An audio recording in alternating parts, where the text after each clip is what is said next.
When a sitting American leader channels the rhetoric of a foreign adversary while standing shoulder to shoulder with an embattled ally, the diplomatic implications reverberate globally. Yesterday at Mar-a-Lago, we witnessed precisely that scenario unfold. During a press engagement, Donald Trump was asked whether he had discussed Russia's role in Ukraine's reconstruction during his recent conversation with President Putin. His response was striking. Trump confirmed that Russia would be helping, insisting that Putin was generous in his vision for Ukraine's success, including providing energy and electricity at very low prices. He acknowledged the claim sounded unusual, but emphasized that significant progress emerged from that call. What made the moment particularly jarring was the setting. As Trump delivered these remarks, President Zelenskyy of Ukraine stood beside him, and the cameras captured every expression. The diplomatic choreography began even before the formal meeting. When Zelenskyy arrived at the airport, no representative from Trump's team was present to greet him. This breach of protocol, especially for a wartime head of state, signaled a distinct shift in tone. Inside Mar-a-Lago's dining room, Trump abruptly asked the press to leave, making an offhand comment about whether offering them food constituted a bribe. Then came the press conference. Trump praised Putin's strength and power while asserting that the Russian leader discussed trading with Ukraine and helping the nation prosper. He repeated that Putin wants Ukraine to succeed, a narrative that stands in stark contrast to the reality of Russian missile strikes continuing to devastate Ukrainian cities. Throughout this performance, Zelenskyy maintained his composure, but his facial expressions told a different story. At one point, as Trump elaborated on Putin's alleged generosity, Zelenskyy's smirk and sideways glance conveyed unmistakable disbelief.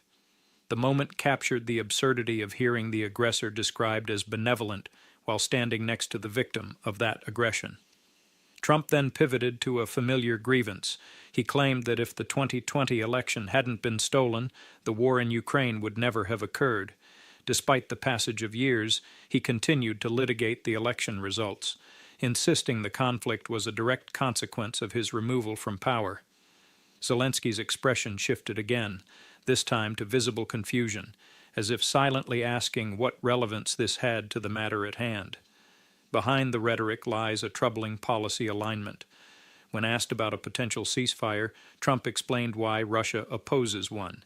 He adopted Moscow's logic nearly word for word. Russian officials argue that a ceasefire is dangerous because it could lead to renewed conflict later, a contorted reasoning reminiscent of Orwellian doublespeak. Trump echoed this position, stating he understood Putin's reluctance to pause hostilities out of concern they might resume. He validated the argument that stopping the violence now could somehow perpetuate it. This wasn't speculation.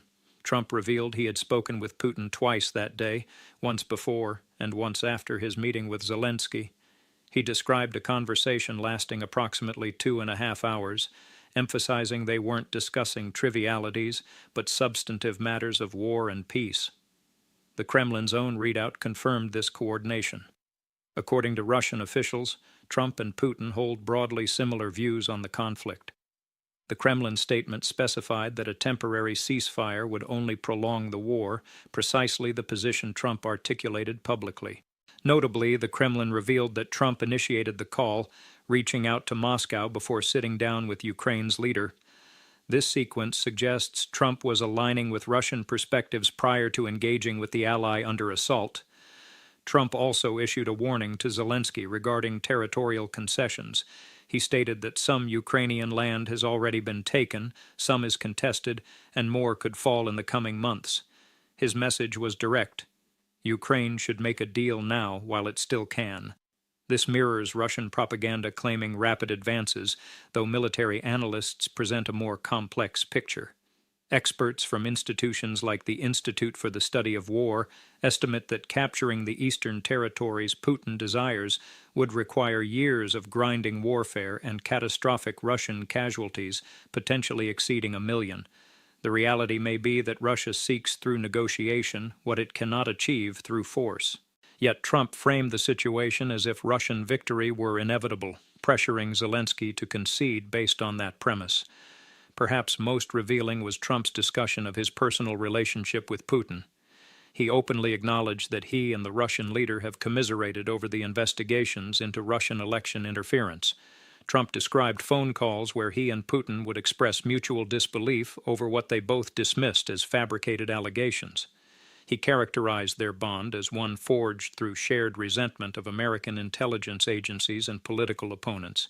He specifically named Hillary Clinton and Adam Schiff as perpetrators of what he calls a hoax.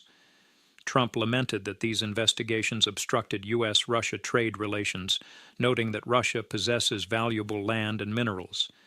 He portrayed the scrutiny of Russian interference not as a legitimate national security concern, but as an impediment to commerce and personal rapport. This echoes his infamous Helsinki summit 9 years ago, where Trump sided with Putin's denials over the conclusions of American intelligence services. It recalls his 2016 campaign remarks inviting Russia to find deleted emails. Now at Mar-a-Lago, he confirmed that his private conversations with Putin matched his public deference, validating the Russian leader's narrative at the expense of his own country's institutions. The human cost of the war barely registered in Trump's remarks. When asked about the more than 100 American citizens who have died fighting in Ukraine, Trump offered only that it was a shame to die in a foreign country and sad that such things happen. There was no recognition of their sacrifice, no expression of gratitude for their service. Meanwhile, other world leaders responded to the crisis with substantive support.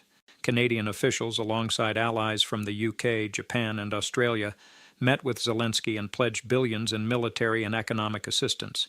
They spoke of just peace, condemned the barbarism of strikes on Kiev, and committed resources to help Ukraine rebuild. The contrast could not be starker. On one side stands a coalition providing material aid and advocating for Ukraine's sovereignty. On the other stands Trump, amplifying Kremlin talking points, dismissing the value of a ceasefire, and urging territorial surrender. The Kremlin is already capitalizing on Trump's statements. Russian officials are citing his words to justify continued aggression, arguing that American leadership now recognizes the futility of Ukrainian resistance. They view Trump as aligned with their objectives, and his rhetoric gives them cover to escalate. When Trump says he and Putin share broadly similar views, we must take him at his word. When the Kremlin claims Trump opposes a ceasefire, we must acknowledge the coordination. The Mar-a-Lago meeting was not merely a diplomatic misstep. It was a declaration of where American priorities lie under this leadership. Observers note that the United States, once a counterbalance to authoritarian expansion, now appears to be accommodating it. The inversion is complete. The Russia investigation is reframed as a hoax to justify present-day alignment, and the grievances of a disputed election are invoked to rationalize abandoning an ally under siege. As the war continues and the casualties mount, the question is no longer about Trump's position. He has made it explicit. He stands in the dining room at Mar-a-Lago, repeating the justifications of the aggressor while instructing the victim to capitulate. The pressing question now is how the international community, how democratic institutions, and how history will respond to this moment. For the Ukrainian people enduring relentless bombardment, for the families mourning American volunteers, and for allies observing from across the Atlantic, the message from Mar-a-Lago was unmistakable and profoundly troubling.